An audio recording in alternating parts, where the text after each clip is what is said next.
बिस्मिल्लाहिर्रहमानिर्रहीम। अस्सलाम वालेकुम। मेरे दादाजी हिरन का गोश्त खाकर बांझ औरतों के साथ क्या काम करते कि वो हामला हो जाती। एक रात मैं भी दादाजी के कमरे में चली गई, फिर मुझे कोई होश ना रही और मैं 12 साल की उम्र में ही माँ बन गई। दादाजी ने आज की रात जो औरत दादाजी से इलाज करवाने के लिए आई थी, पता नहीं क्यों उसे दरवाजे से ही लौटना पड़ा था और जाते जाते वो मुझे कह गई कि मैं अपने दादा को इस बात से आगाह कर दूं कि वो आज इलाज नहीं करवाएगी। उसके घर में कोई इमरजेंसी हो गई है और इसीलिए उसे वापस जाना पड़ रहा है। मैंने उसे कहा कि ठीक है, मैं अपने दादाजी को बता देती हूँ। उसके जाने के बाद मैं दादा के कमरे की तरफ जाने लगी तो मेरे दिल में अचानक ख्याल आया कि क्यों ना मैं भी उसी औरत की तरह काली चादर लपेट लूं और उसकी जगह दादाजी के कमरे में चली जाऊं, ताकि मेरा तजस्सुस भी ख़त्म हो जाए और मुझे ये बात पता चल जाए कि मेरे दादाजी हिरन का गोश्त खाने के बाद किस तरह औरतों का इलाज करते हैं। अचानक जहन में आने वाले इस ख्याल ने मेरे अंदर एक खलबली सी पैदा कर दी थी और कुछ सोचने के बाद मैंने जल्दी से खुद को अम्मा की काली चादर में छुपा लिया था और इस बात की अच्छी तरह तसल्ली भी कर ली थी कि मेरी अम्मा गहरी नींद सो चुकी हैं, क्योंकि अम्मा अगर मुझे दादाजी के कमरे का रुख करते हुए देख लेती तो मेरी तो जान ले लेती। जब से मैं जवान हुई थी, अम्मा ने रात में मेरे कमरे से बाहर निकलने पर पाबंदी लगा दी थी और ख़ासकर दादाजी के कमरे की तरफ जाने के लिए तो सख्ती से मना किया करती थी। वो हमेशा यही कहती कि तुम्हारे दादाजी रात के वक्त अपना काम करते हैं, उन्हें परेशान ना करना। लेकिन दादाजी क्या काम करते थे और किस नौयत का, ये मुझे बहुत बाद में पता चला था। कहने को मैं 12 साल की थी, लेकिन मेरा कद काट अपने दादा पर गया था। मैं एक लंबी चौड़ी लड़की लगने लगी थी और 12 साल की उम्र में ही जिसामत के लिहाज से मैं 16-17 साल की नज़र आती थी। इसीलिए चादर ओढ़कर बिल्कुल उसी औरत की तरह ही लग रही थी। खुद को चादर में छुपाई मैं दादाजी के कमरे में दाखिल हुई तो कमरे में अंधेरा था। उन्होंने मुझे दरवाज़ा लॉक करने का कह दिया। मैंने दरवाज़ा लॉक किया और दादाजी के सामने जाकर बैठ गई। दादाजी ने एक अजीब सा मशरूब गिलास में डालकर मुझे पेश किया और कहने लगे, पहले इसे पी लो, फिर इलाज शुरू करूँगा। वो खुद भी एक गिलास में वही मशरूब लिए बैठे थे। कमरे का मंजर तारीकी की वजह से धुंधला रहा था। मैंने जैसे ही वो मशरूब पिया तो मुझे होश ही ना रहा। मेरा सर बुरी तरह चकराने लगा था और जब मुझे होश आया तो सुबह का वक्त था और दादाजी आराम से सो रहे थे। मैं खामोशी से दबे पांव वहाँ से निकलकर अपने कमरे में चली आई थी। मुझे समझ ही नहीं आ रहा था कि रात मैंने अपने होश क्यों गंवाए थे और दादाजी ने इलाज के नाम पर क्या किया था। जब मुझे होश आया था तो मैं जिस तरह की हालत में कमरे में गई थी उसी हालत में पड़ी हुई थी। ना ही मुझे कोई तकलीफ थी और ना ही किसी दर्द या चोट का एहसास। मुझे तो ये भी मालूम नहीं था कि दादाजी को ये भी पता चला है कि नहीं कि रात को उनकी मरीज़ा की जगह कमरे में आने वाली मैं थी। इस बात को 2 महीने गुजर गए थे और अचानक ही मेरी तबीयत बहुत ज़्यादा बिगड़ने लगी थी। जब अम्मा को लगा कि मेरी तबीयत नहीं संभल रही है तो अम्मा मुझे डॉक्टर के पास ले गई और वहाँ जाकर एक ऐसी खबर मिली कि मेरे होश उड़ गए। मैं 12 साल की उम्र में बिन ब्याही माँ बनने वाली थी। इस खबर ने मेरे कदमों तले से ज़मीन निकाल दी थी, क्योंकि दादाजी ने इलाज के मेरा नाम उम्मे फरमा है। मैं अपने माँ बाप की इकलौती बेटी थी और तन्हाई का शिकार थी। मेरे माँ बाप की तवज्जो मुझ पर ना होने के बराबर थी। वो दोनों आपस में लड़ते झगड़ते रहते थे और ऐसे में मेरे दादा ही मेरी कुल कायनात थे। मेरी हर खुशी गमी में दादा ही मेरे साथ होते और वही मेरी हर छोटी सी ज़रूरत और ख्वाहिश का ख्याल करते। मेरे अब्बा का रवैया बहुत ही अजीब सा था। मेरे दादा के साथ मिलना जुलना उन्हें पसंद नहीं था और ना ही वो चाहते थे कि मैं अपने कमरे से बाहर निकलूं। अम्मा ने भी कभी किसी न किसी बात को लेकर तकरार करते थे और इसीलिए मुझे अपने अब्बा बहुत ही बुरे लगने लगे थे। मुझे नहीं मालूम था कि मेरे अब्बा को दादाजी से क्या मसला है, लेकिन मसला इतना शदीद था कि वो एक टेबल पर बैठकर खाना भी नहीं खा सकते थे और फिर मुझे पता चला कि मेरे दादाजी औरतों का ख़ास इलाज करते हैं जिससे वो औरतें हामला हो जाती हैं। और ये बात भी मुझे ऐसे पता चली थी कि एक रात मैंने खुद यह मंजर देख लिया था। गर्मियों की रातें थीं और रात के 10 बज रहे थे। मैं पानी पीने के लिए कमरे से बाहर निकली तो मैंने दादाजी के कमरे की तरफ एक औरत को जाते देखा। उसका चेहरा तो मेरी तरफ नहीं था, लेकिन उसकी पुश्त पर लंबे लहराते बाल बहुत ही खूबसूरत लग रहे थे। मैं हैरान थी कि रात के इस वक्त कौन हमारे घर में आया है और वो भी दादाजी के कमरे की तरफ जा रहा है, जबकि मेरी अम्मा तो मुझे रात के वक्त दादाजी के कमरे की तरफ जाने के लिए सख्ती से मना करती थी, क्योंकि उनका कहना था कि रात के वक्त दादाजी अपने काम में बहुत मसरूफ़ होते हैं। मैं बहुत कम उम्र थी, इसलिए मैंने कभी अम्मा से ये नहीं पूछा था कि दादाजी क्या काम करते हैं और वह रात के वक्त ही क्यों मसरूफ़ होते हैं, जबकि सारा दिन तो मैंने उन्हें फारिग ही देखा था। लेकिन आज रात उस पहर एक अनजान औरत को अपने घर में देखकर मुझे ज़रूर तजस्सुस हुआ था कि ये औरत कौन है और दादाजी के कमरे में क्यों जा रही है। दादाजी रात को क्या काम करते हैं। मैं पानी पीना भूलकर उस औरत के पीछे पीछे कदम उठाने लगी। दादाजी का कमरा काफ़ी दूर था। हम एक बड़ी सी हवेली में रहते थे और ये मेरे दादाजी की हवेली थी जो उन्हें तकसीम हिंद के वक्त विरासत में मिली थी। वो अनजान औरत मुझसे काफ़ी आगे थी, इसलिए वो पहले ही दादाजी के कमरे में दाखिल हो गई। और इससे पहले कि मैं उसके पीछे दादाजी के कमरे के अंदर जाती, मेरी अम्मा ने पीछे से आकर मेरे कंधे पे हाथ रख दिया और गुस्से से कहने लगी, फरवा, तुम इतनी रात गई यहाँ क्या कर रही हो। अम्मा की मौजूदगी पर मैं घबरा गई। अम्मा गुस्से की बहुत तेज़ थी और उन्होंने सख्ती से मुझे रात के इस वक्त दादाजी के कमरे में जाने के लिए मना कर रखा था। मैंने हकलाते हुए अम्मा से कहा, माँ पता नहीं कौन औरत हवेली में घूम रही है और दादाजी के कमरे में गई है, मैं भी उसे देखने के लिए जा रही थी। अम्मा ने घूर कर मुझे देखा और कहने लगी, तुम्हें जासूसी करने को किसने कहा? कल तुम्हारा इम्तिहान है, जाओ जाकर अपने कमरे में आराम करो। यहाँ हर रोज़ ही कोई ना कोई औरत तुम्हारे दादाजी से इलाज के लिए आती है, तुम्हें इतनी जासूसी की ज़रूरत नहीं है। बड़ों के मामला से दूर रहा करो। इलाज का लफ्ज़ सुनकर मैं चौंक उठी। क्या मेरे दादाजी कोई डॉक्टर थे? ये बात तो मुझे मालूम ही नहीं थी। दादाजी मुझे हमेशा कहते थे कि बड़ी होकर मेरी पोती डॉक्टर बनेगी, लेकिन कभी ये नहीं बताया था कि वो भी एक डॉक्टर थे। मैंने फ़ौरन अम्मा से पूछा, दादाजी किस चीज़ के डॉक्टर हैं?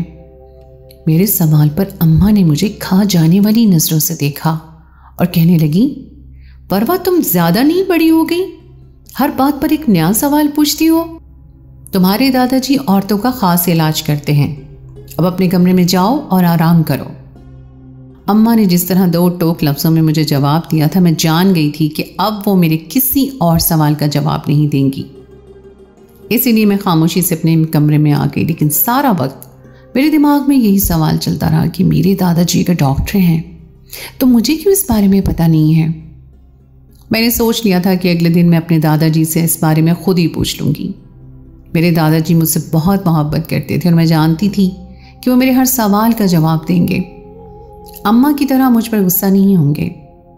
इन्हीं सोचों में गुम मुझे नींद आ गई और जब मैं सुबह उठी तो स्कूल जाने का वक्त हो चुका था।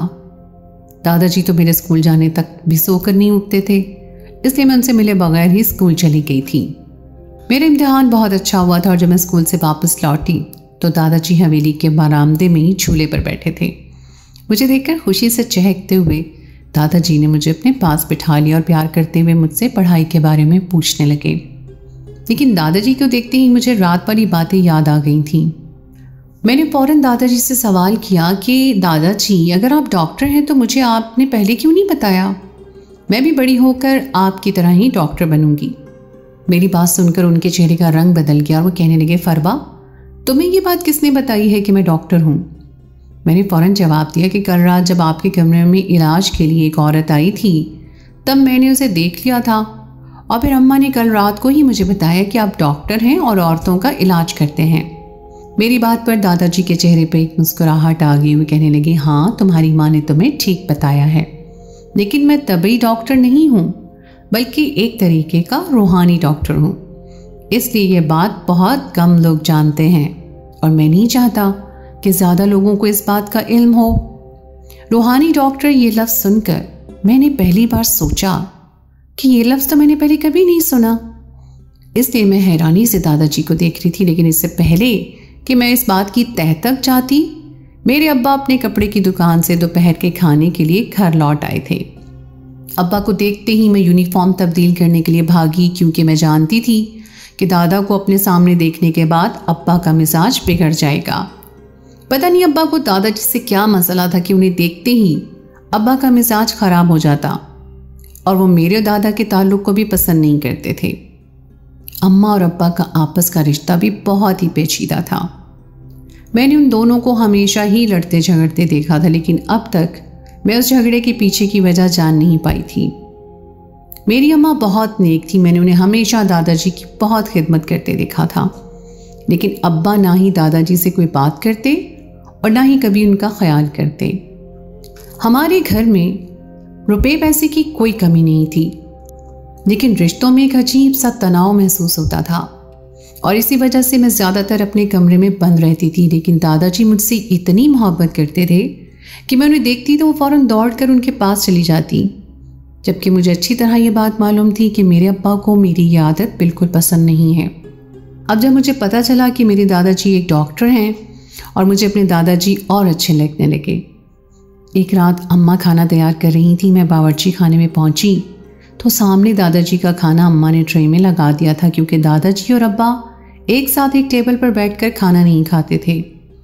दादाजी का खाना हमेशा अलहदा ही पकता था, और सबसे हैरानकुन बात यह थी कि वो खाना रात के खाने में हिरन का गोश्त खाया करते थे। मैंने अम्मा से बहुत दफ़ा पूछा था कि दादाजी हर रात हिरन का गोश्त क्यों खाते हैं, लेकिन अम्मा मेरी बात का गोल मोल जवाब दिया करती थी। मैं तो एक ही जैसी चीज़ रोज़ खाने के बारे में सोच भी नहीं सकती थी, और वो भी हिरन का गोश्त। पता नहीं दादाजी कैसे रोज़ रोज़ खाया करते थे। मैंने अम्मा से कहा कि दादाजी का खाना मैं उनके कमरे में पहुंचा कर आ जाती हूँ। अम्मा ने कुछ सोचकर मुझे जाने की इजाज़त दे दी, लेकिन फिर कहने लगी कि जल्दी लौट आना, वहाँ ज़्यादा देर रुकने की ज़रूरत नहीं है। तुम्हारे दादाजी रात के खाने के फ़ौरन बाद इलाज का काम करते हैं, और उनका कोई ना कोई मरीज़ आने वाला होगा। मैंने अम्मा की बात पर सर हिला दिया और खाना लेकर दादाजी के कमरे में चली गई। मेरे घर में अकेला दिल नहीं लगता था, इसलिए मैं अम्मा की हिदायत के बावजूद दादाजी के पास बैठकर उनसे बातों में मसरूफ़ हो गई। दादाजी से बातें करते करते काफ़ी वक्त गुजर गया, मुझे पता ही ना चला। उनका खाना भी ख़त्म हो गया था, लेकिन मैं वापस अपने कमरे में ना आई, और फिर काफ़ी देर गुजरने के बाद उनके कमरे का दरवाज़ा खुला और एक औरत कमरे के अंदर चली आई, जिसने अपने वजूद को पूरी तरह चादर में छुपाया हुआ था। दादाजी ने मुझे इशारे से कहा कि अपने कमरे में चली जाओ। मैं जान गई थी कि उनके इलाज का वक्त शुरू हो चुका है, लेकिन ऐसा भी कौन सा इलाज था कि जिसके लिए उन्हें तन्हाई की ज़रूरत थी। वो मेरे सामने भी तो इलाज कर सकते थे, लेकिन मुझ में सवाल करने की हिम्मत नहीं थी, इसलिए मैं उठकर वापस अपने कमरे में आ गई। अम्मा पता नहीं कहाँ मसरूफ़ थी, जिन्हें इस बात का इल्म ना हो सका कि मैंने इतनी देर दादाजी के कमरे में लगा दी है। मैंने इलाज के लिए आने वाली औरत का चेहरा तो नहीं देखा था, लेकिन उसके हाथ पांव बहुत ही खूबसूरत थे। मैं देखना चाहती थी कि वो औरत दिखने में कैसी लगती है, और यही सोचकर मैंने एक दफ़ा फिर दादाजी के कमरे का रुख किया, लेकिन उनका दरवाज़ा अंदर से बंद था, और इस बात ने मुझे हैरान कर दिया था। मैं वापस अपने कमरे में आ गई थी और सारा वक्त यही सोचती रही थी कि दादाजी डॉक्टर हैं, लेकिन अगर ये बात कोई नहीं जानता तो फिर इलाज के लिए औरतें कहाँ से आती हैं, और दादाजी किस तरह इलाज करते हैं। अजीब अजीब से सवाल मेरे जहन में आ रहे थे। और फिर अगले दिन जब मैं स्कूल जाने के लिए उठी तो अम्मा अब्बा गुस्से में कह रहे थे कि पता नहीं अब्बा कब ये काम बंद करेंगे। अब्बा बहुत ज़्यादा गुस्से में थे और झगड़े की आवाज़ें बाहर तक आ रही थीं। मैं तुमसे कहता हूँ कि अब्बा को साफ मना कर दो, फरवा बड़ी हो रही है, कल को इस बारे में सवाल करेगी तो हम क्या जवाब देंगे। अब्बा के इतने शदीद गुस्से के बावजूद भी अम्मा ने तहम्मुल मिजाजी का मुजाहरा करते हुए अम्बा से कहा कि मैं फरवा को आपके उसके दादा के काम के बारे में बता चुकी हूँ। वो जान गई है कि उसके दादा औरतों का ख़ास इलाज करते हैं। अम्मा की बात पर अब्बा कुछ देर के लिए खामोश हुए और फिर दोबारा धीमी आवाज़ में कहने लगे, देख लो ज़ाहिदा बेगम, तुम आग से खेल रही हो। बच्ची को ये सब बताने की क्या ज़रूरत थी, उस पर बुरा असर पड़ सकता है। मेरे बाप का यूँ आधी रात को औरतों का इलाज करना क्या कोई ठीक बात है? उन्हें क्या ज़रूरत है ये सब करने की। अम्मा अब्बा से कहने लगी कि आप ज़्यादा फिक्र ना करें और जो वो करना चाहते हैं उन्हें करने दें, आखिर इस उम्र में कुछ ना कुछ तो करेंगे ना। उन दोनों के दरमियान होने वाली बहस पर मैं हैरान रह गई थी कि अब्बा को इतनी मामूली सी बात पर इतना ज़्यादा एतराज़ क्यों था, और मैं क्यों अपने दादा के बारे में कुछ गलत सोचती, जबकि अम्मा ने मुझे खुद अपने मुंह से हकीकत बता दी थी। और दादा मुझसे जितना प्यार करते थे उतनी मोहब्बत तो मुझे कभी अपने अब्बा से नहीं मिली थी। उन्होंने तो सिर्फ मुझ पर सख्तियाँ और पाबंदियाँ ही आयद की हुई थी। उस दिन के बाद से हर रोज़ घर आने वाले दादा के मरीज़ों को मैं देखने लगी। वो बहुत खूबसूरत और जवान औरतें होती जो 5 पन के इलाज के लिए हमारे घर आया करती थीं। लेकिन रात की तारीकी में आने वाली ये औरतें सुबह की रोशनी से पहले ही वापस भी चली जाती थीं। दादा हिरन का गोश्त खाने के बाद उन औरतों का इलाज क्या करते थे, और शायद दादा के इलाज में इतनी शिफा थी कि उन औरतों को दोबारा नहीं आना पड़ता था। काफ़ी दिनों तक नहीं ये सिलसिला खामोशी से मैं देखती रही, और अब तो मैं भी इस बात की आदी हो चुकी थी और मुझे इसमें कोई ऐसी बुराई भी नज़र नहीं आती थी। लेकिन ये मेरे अब्बा का रवैया था जो मुझे खटकने लगा था। मेरी अम्मा को बहू होने के बावजूद दादा के इस अमल पर कोई एतराज़ नहीं था, लेकिन अब्बा दादाजी की हर छोटी सी छोटी बात पर एतराज़ करते थे। और फिर एक रात ऐसा इत्तेफाक हुआ कि इलाज के लिए आने वाली मरीज़ा को अचानक दरवाजे से वापस लौटना पड़ा। शायद उसके घर कोई इमरजेंसी हो गई थी, क्योंकि उसने मुझे यही बताया था और ये पैगाम दादाजी को देने के लिए कहा था। लेकिन अपनी कच्ची उम्र की वजह से मुझ में कुछ शरारत थी और कुछ तजस्सुस। इसीलिए मैंने सोचा कि क्यों ना उस औरत की जगह मैं दादाजी के कमरे में चली जाऊं। इस तरह मुझे दादा के इलाज का तरीका भी पता चल जाता और अब्बा को उनके इलाज करने पर इतना एतराज़ क्यों था ये भी। यही सोचकर मैंने अम्मा की काली चादर पहनी उस औरत की जगह खुद दादाजी के कमरे में चली गई। दादाजी ने इलाज से पहले मुझे एक मशरूब दिया और ख़ुद भी वही मशरूब पीने लगे, लेकिन उसे पीने के बाद तो मुझे होश ही न रहा। और सुबह जब मुझे होश आया तो मैं अपने कमरे में वापस लौट आई। मेरा ख्याल था कि मैं जैसी गई थी वैसी वापस लौटी हूँ, लेकिन ये मेरा गलत फहमी थी। दूसरी औरतों की तरह दादाजी ने अंधेरी रात में मेरा इलाज भी कर दिया था, और इस बात का इल्म मुझे पूरे 2 महीने के बाद डॉक्टर के पास जाने पर हुआ था, जब डॉक्टर ने टेस्ट करके बताया था कि मैं हामला हूँ। और ये सुनकर मेरी और मेरी माँ के होश उड़ गए थे। मेरी माँ ने डॉक्टर के कमरे से निकलते ही मुझे चोटी से पकड़ लिया और उससे मैं पूछने लगी, बता फरवा, ये तूने क्या किया है? मैंने रोते हुए अम्मा को बताया कि मैंने कोई गलत काम नहीं किया है, सिवाय इसके कि मैं शरारत और तजस्सुस में एक रात दादा के कमरे में चली गई थी। लेकिन उस रात ना ही मुझे होश रहा था और ना ही मुझे मालूम है कि दादा ने मेरे साथ क्या किया है।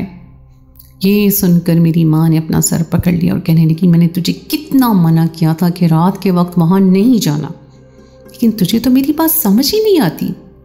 देख ले तूने कितना बड़ा नुकसान उठाया है। तेरे दादा ने दूसरी औरतों की तरह तेरे साथ भी वही सब कुछ किया है। मैं रोते हुए अम्मा से पूछ लगी कि बता तो सही कि अम्मा दादा किस तरह का इलाज करता है कि बिना शादीशुदा होने के बावजूद भी मैं हामला हो गई। और फिर अम्मा ने मुझ पर एक ऐसा राज खोला जिसे सुनकर मेरे रोंगटे खड़े हो गए। अम्मा रोते हुए कहने लगी, तेरे दादाजी किसी किस्म का कोई इलाज नहीं करते, बल्कि वो तो आधी रात को कोठे वाली औरतों के साथ अपनी हवस पूरी करते हैं।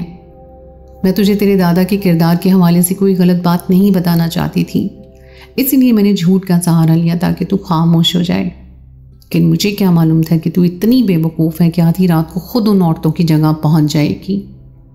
तेरे दादाजी शुरू से ही अयाश फितरत के मालिक थे, और जब से तेरी दादी का इंतकाल हुआ तो उन्होंने खुलेआम ये काम शुरू कर दिया। वो रात को कोठे से किसी न किसी जवान और खूबसूरत औरत को बुलाते और उसके साथ रात गुजारते। ये बात तेरे अब्बा को नागवार गुजरती थी और वो चाहते थे कि तुझे और मुझे लेकर यहाँ से कहीं दूर चले जाएं। लेकिन मैं तेरे दादा की इतनी बड़ी हवेली को छोड़कर नहीं जाना चाहती थी, क्योंकि तेरे अब्बा तेरे दादाजी के इकलौते वारिस हैं, और दादाजी के जाने के बाद ये सारी जायदाद तेरे बाप को ही मिलने वाली है। मैं भी यही सोचकर इतनी तेरे दादाजी की खिदमत कर रही हूँ कि इस तरह बदले में हमें आसानी से सब कुछ हासिल हो जाएगा। लेकिन मुझे क्या मालूम था कि तू सब कुछ ख़राब करके रख देगी। तेरे बाप को तो पहले ही तेरी फिक्र सताती थी, और अब तेरी इस बर्बादी का इल्ज़ाम मेरे ऊपर आएगा। अम्मा को मुझसे कहीं ज़्यादा अपनी आसाइशों और जायदाद की फ़िक्र सता रही थी। मैं हैरान थी कि बज़ाहिर नेक दिखने वाली मेरी माँ किस कदर खुदगर्ज थी, और मेरा वो बाप जिसे मैं गलत समझती थी वो दरअसल वही नेक आदमी था। हम घर वापस लौटे तो अम्मा ने रोते हुए दादा को भी सारी बात बता दी। ये सुनकर दादा भी रोने लगे कि शराब के नशे में उन्होंने अंधेरी रात में अपनी ही पोती को बर्बाद कर डाला था और उन्हें इस बात का एहसास तक नहीं था। वो मर्दाना ताकत के लिए हिरन का गोश्त खाया करते थे और उसके बाद मशरूब के नाम पर खुद भी शराब पीते और आने वाली औरत को भी शराब पिला दिया करते थे। और सारी रात अपनी हवस पूरी करने के बाद सुबह देर तक सोते रहते थे। अब्बा ये जानकर सख्ते में आ गए थे और उन्होंने सारा इल्ज़ाम अम्मा के सर पर ही डाला था, जिन्होंने अब्बा जी की अयाशियों से वाकिफ़ होने के बावजूद इस हवेली की लालच में जवान बेटी के साथ यहाँ रहना गवारा किया था। और आज मैं उसी की सज़ा भुगत रही थी। दादाजी को अपनी गलती और बेराह रवी का एहसास हो गया था, क्योंकि उनकी इस गलती ने मुझे हमला कर दिया था। दादाजी ने मुझसे हाथ जोड़कर माफ़ी मांगी थी। खुदा का करना ऐसा हुआ कि मेरा बच्चा भी ज़ाया हो गया था, लेकिन मैं पूरी तरह खामोश हो चुकी थी। मैंने सबको माफ़ कर दिया था। अब दादाजी एक पाक साफ ज़िंदगी गुजार रहे हैं। वो खुदा के हुजूर अपने गुनाहों की तौबा कर चुके हैं। मैं नहीं जानती कि अल्लाह ने उनके गुनाह माफ़ किए हैं या नहीं, लेकिन मैंने उन्हें अल्लाह की रज़ा की खातिर माफ़ कर दिया है। कभी कभी मैं सोचती हूँ कि अगर मेरी माँ ने झूठ का सहारा लेने के बजाय मुझे सारी बात सच बताई होती तो शायद मैं कभी इस कमरे के अंदर कदम भी न रखती, या अगर वो अब्बा की बात मानकर हवेली का लालच छोड़ देती तो भी आज मेरी इज्जत महफूज होती। कभी कभी इंसान लालच में आकर सब कुछ तबाह कर बैठता है, और मेरी माँ ने भी ऐसा ही किया था। आप बताएं, मेरी इस बर्बादी का असल जिम्मेदार कौन है? तो दोस्तों, ये थी मेरी आज की कहानी। उम्मीद है आपको आज की कहानी पसंद आई होगी। आपको कहानी अच्छी लगे तो उसको लाइक ज़रूर कीजिए, अपने दोस्तों के साथ शेयर कीजिए, और अगर आपने अभी तक मेरे चैनल को सब्सक्राइब नहीं किया तो उसको फ़ौरन सब्सक्राइब कर लीजिए। साथ ही लगे हुए बेल के बटन को प्रेस कर दें ताकि आपको मेरी आइंदा आने वाली कहानी का नोटिफिकेशन बर वक्त मिल सके। अगली कहानी तक के लिए मुझे दीजिए इजाज़त। खुदाए पेमान।